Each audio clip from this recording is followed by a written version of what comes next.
அது மட்டும் இல்ல, கொரோனா காலம் 11 மாசம் ரேஷன் கடையில் விலையெல்லாம் அரிசி கொடுத்தோம்ல, எங்க கொடுத்தோமா? சக்கரை கொடுத்தோம், எண்ணெய் கொடுத்தோம், குடும்பத்துக்கு 1000 ரூபாய் கொடுத்தோம். அந்த காலகட்டத்தில் வருமானமே கிடையாது அரசாங்கத்துக்கு. 40,000 கோடி கடன் வாங்கி அந்த கொரோனா காலத்தில் மக்களுக்கு தேவையான உதவிகளை செஞ்சோம்.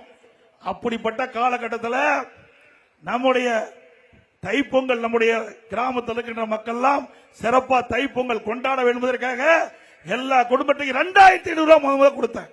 நாங்க தான் 2500 ரூபாய் பொங்கல் தோப்பு கொடுத்தோம். இன்னைக்கு ஸ்டாலின் பேசுறார், நாங்க 5000 ரூபாய் கொடுத்துட்டு. எங்க கொடுத்த? ஏற்கனவே 3 மாசத்து பணம்.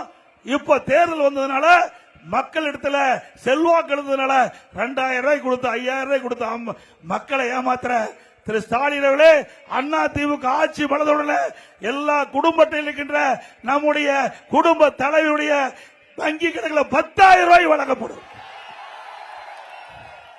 மத்திய அரசு எங்களோடு இருக்குது, மத்திய அரசு எங்களோடு இருக்குது. தேவையான நிதியை பெறுவோம்.